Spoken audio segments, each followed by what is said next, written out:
have the get-out-of-jail-free cards those defensive ults can provide. So there's certainly windows for C9 to look to box. It is a boxing match where RNG comes in favorites, but it could be more competitive than at first glance. Exactly. The answer if you're RNG is actually not to think too much about using globals to help that one guy in the side lane. Instead, use your globals towards mid lane and just run at Sneaky, who's sitting there trying to wave clear.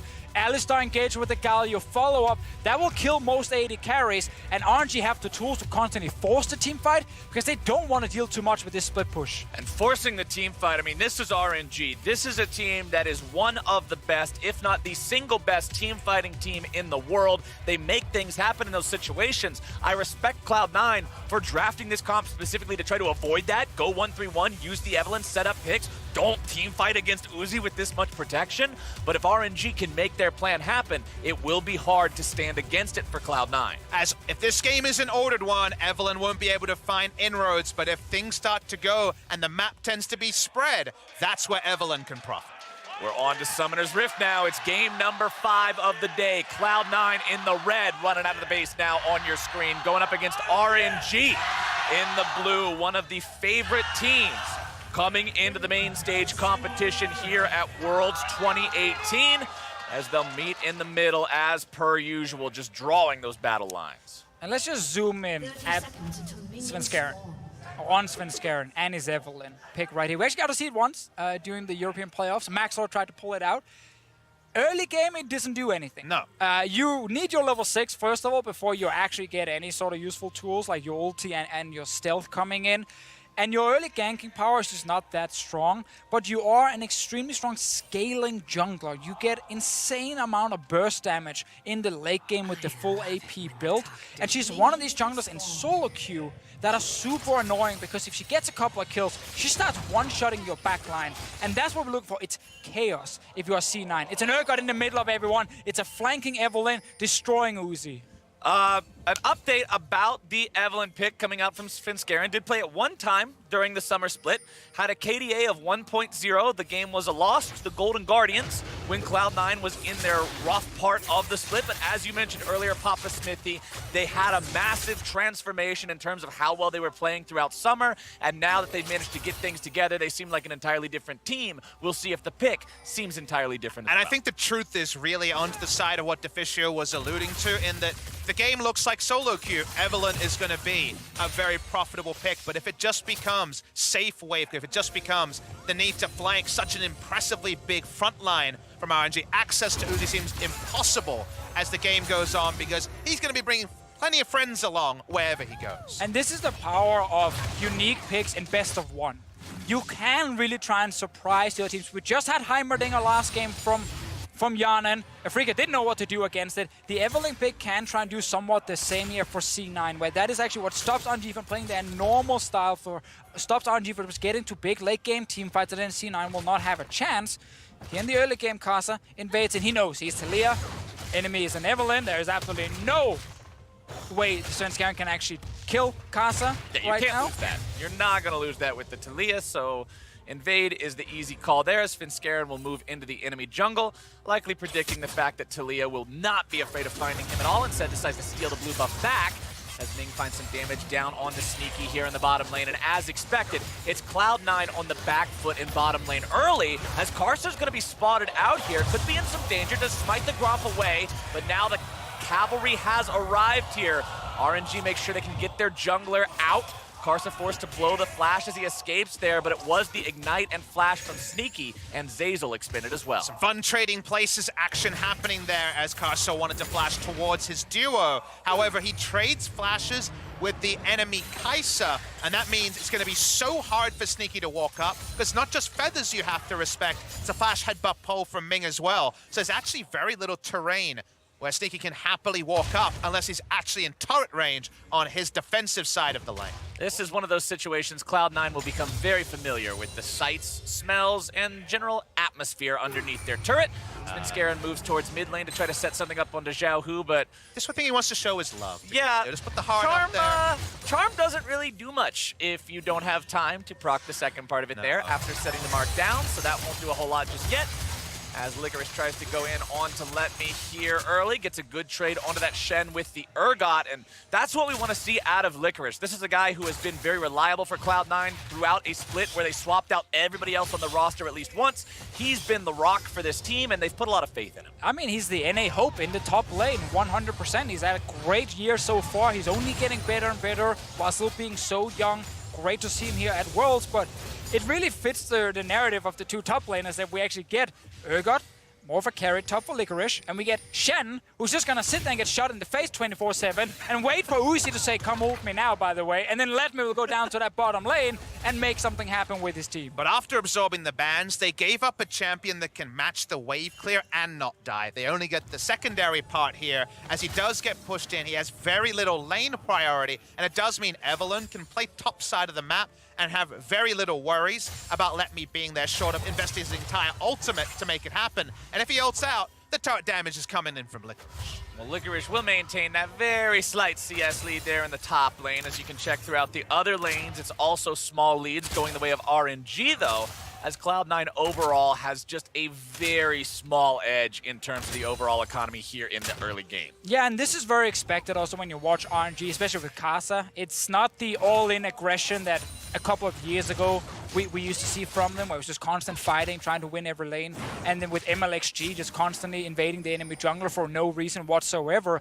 But with Karsa and with the current RNG, they know their late game is one of the best, if not the best in the world. So they can just take it a bit slower, play around Uzi's lane, and all in. Bottom side, it's Sneaky in some trouble. No flash available means he is gone. And first blood goes over to RNG, and it goes to Uzi. Perfect illustration of what we mentioned is Licorice looking for this. Licorice wants to grab the solo kill, and into the grinder you go. He responds across the map. Battle lines are drawn. Bot side, it's all China, it's all RNG. Top side, the NA hopeful Licorice picks up the solo kill. An extension of our expectations. Nice table setting for the first 6 minutes of the game. It fits in so well. Everything we expect. RNG always focusing on getting Uzi ahead. He's actually doing it just with Ming in the 2v2. Karsa didn't get an assist when he did show up because, of course, Sneaky lost that flash much earlier.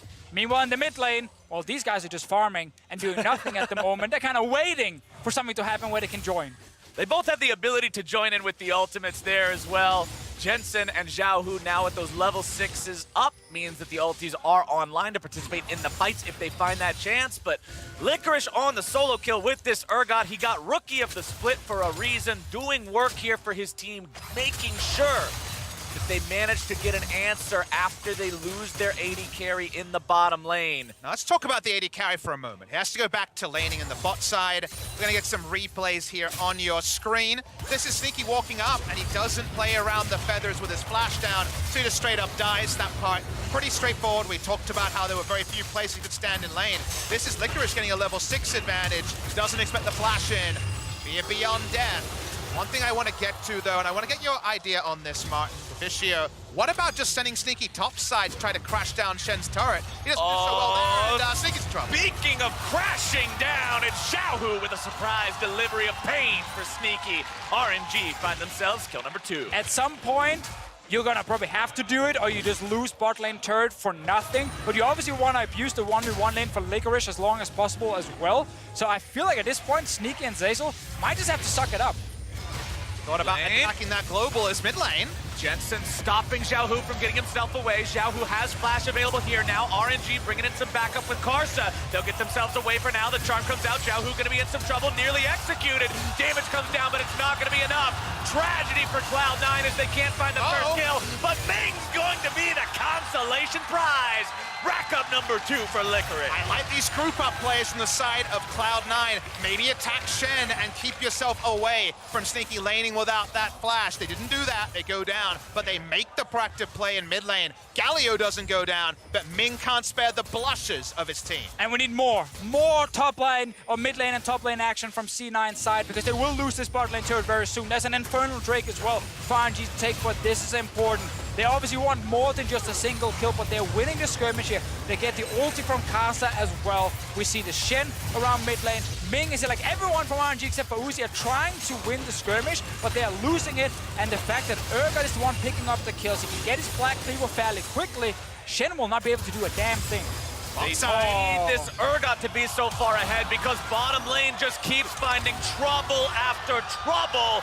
And now Uzi's got himself his second kill of the game on this side. Moment you accept that invitation to take the Rakan, this reality sets on you. It's 3 kill involvements already for Uzi, and Sneaky's flashed down again. The bot lane is done. Yeah, and we talked about how C9 are sacrificing the bottom lane, especially by trying to bring more engage to the table with Rakani. But what's happening is Sneaky's just getting hit by feathers all the time. It sets it up so easily for Ming as well to all in. 0-3. Uzi sits with 2 kills on his side. He's already taken down the turret. He's gonna get Infernal Drake. Licorice, he's trying his best, but man, he's left alone. Uzi has almost doubled Sneaky's CS 10 minutes into the game. It's 92 to 56. Sneaky has died all 3 deaths of Cloud9 so far. It's so rough for him in this early game. And on a champion like Karsa that needs time to scale up, he might not have that time if Uzi keeps going off like Watch this play. 3 feathers on the ground, 4. Zeyzal and Sneaky walk on top of each other and get double stunned there. That's just unacceptable, really, in the 2v2.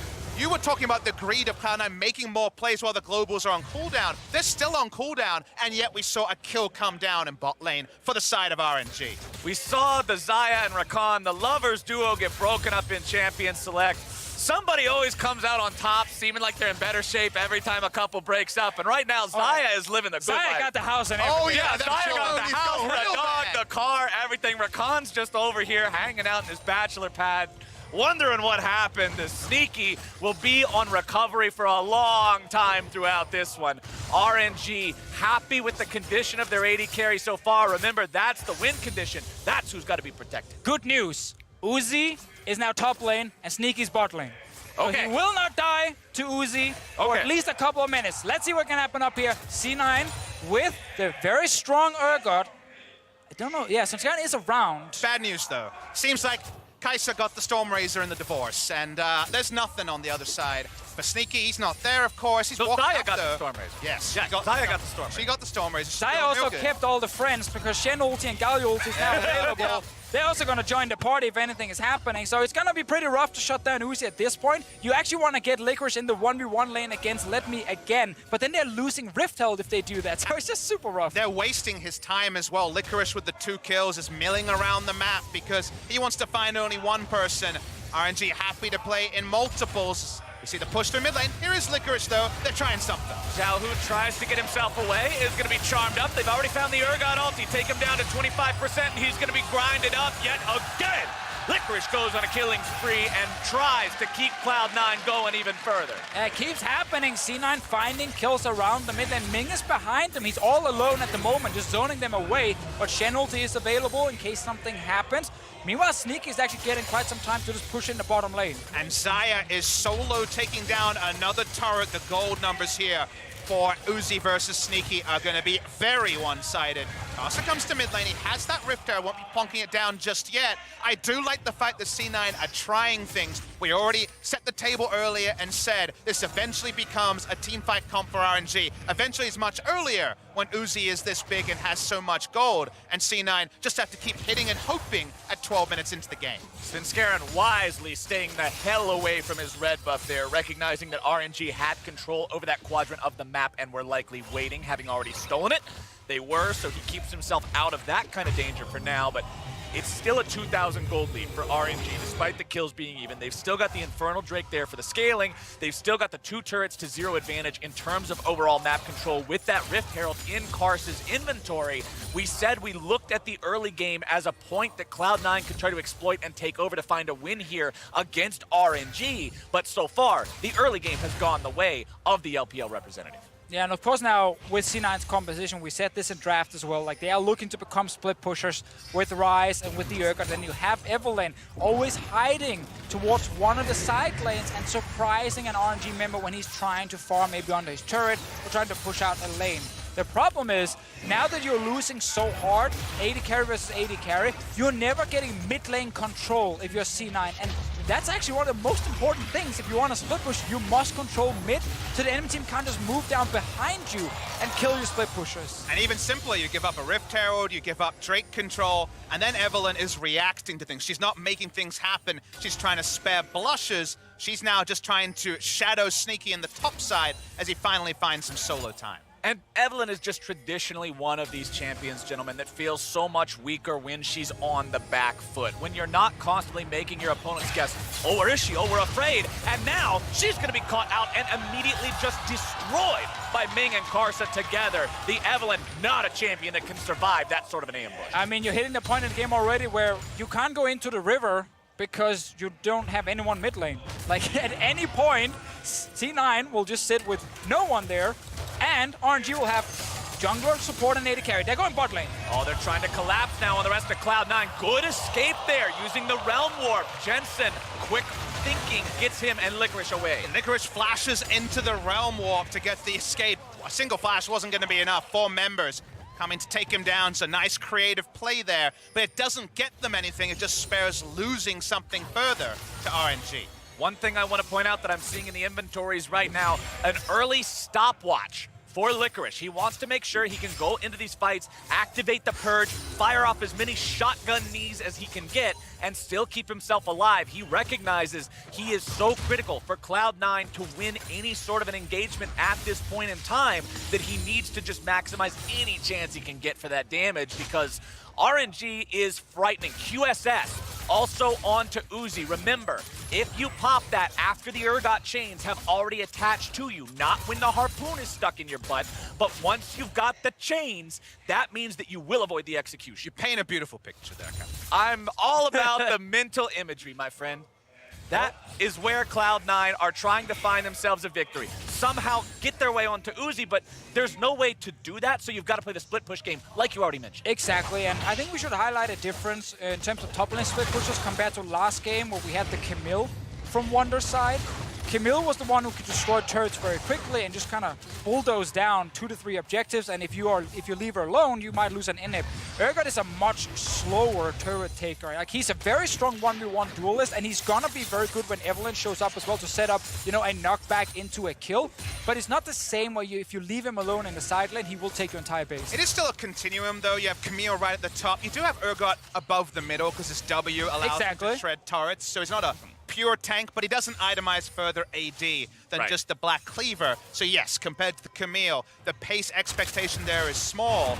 And when it comes to map control, feels like RNG control. Both neutrals, the river area has already been shown to be somewhere that they also have earned a lot of advantages.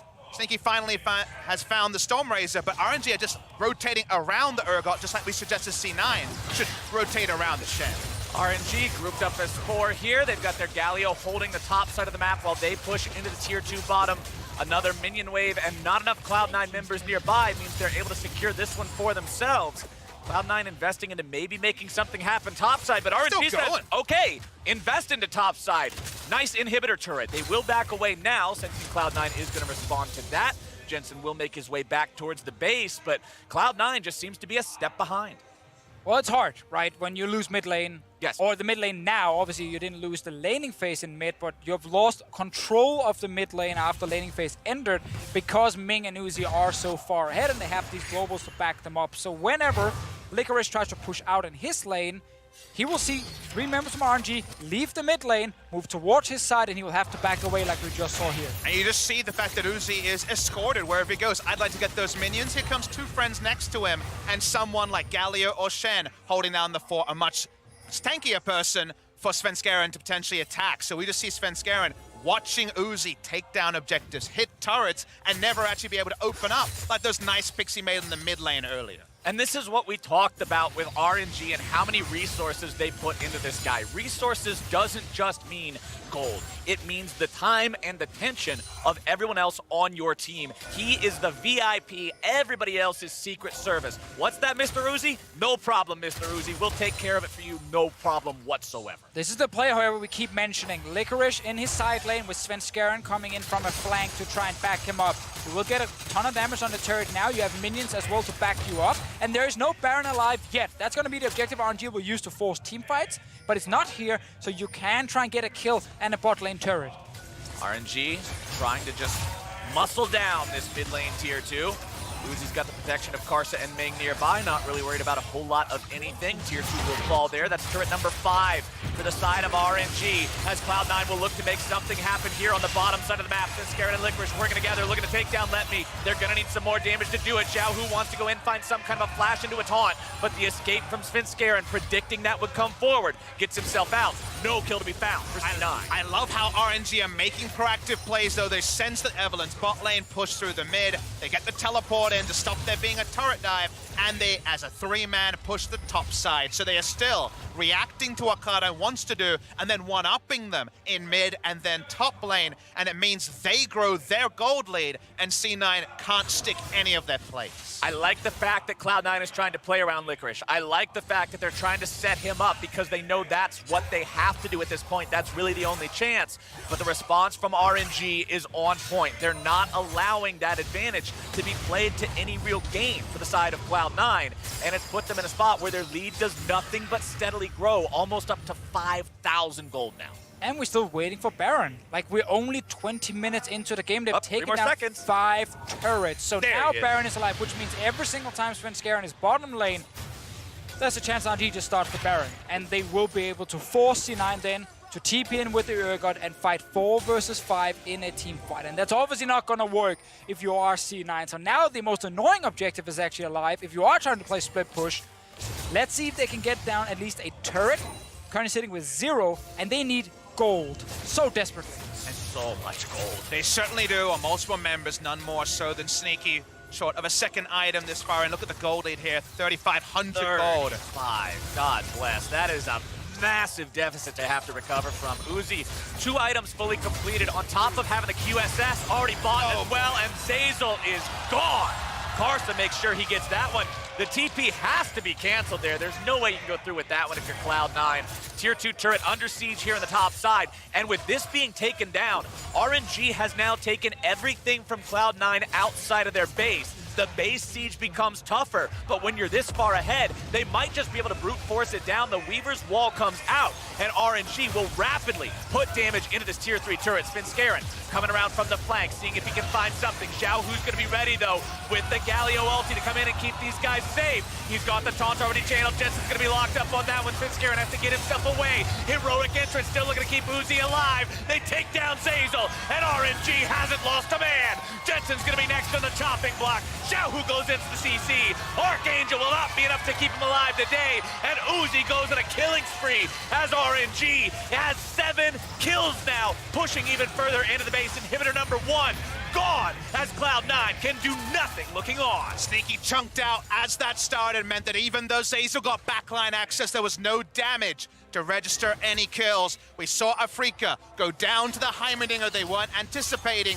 You can't expect RNG to have been thinking about an Evelynn, but they've made the game about what they have and not what the Evelynn provides on the enemy side, and that's where we see plays like this that feel like they can only go one way to RNG. Exactly, and with all the members around here for the fight, Shen ulti available as well, there's just not enough damage. Not enough members can actually get close enough. Licorice joins the fight at the end when the main engage is already gone and Zeyzal has died, and C9 are just not in a position to actually kill a backline. Licorice joins the fight at the end, and as the fight breaks out and Zeyzal goes in, Sneaky is sub 300 HP. Yep. He cannot go in on the Karsa, he cannot provide the damage, and Cloud9 has no chance in that fight, down 7,000 gold and an inhibitor now. It's becoming almost impossible for them to make any kind of a play to get back into this, barring a mistake from RNG that they can punish.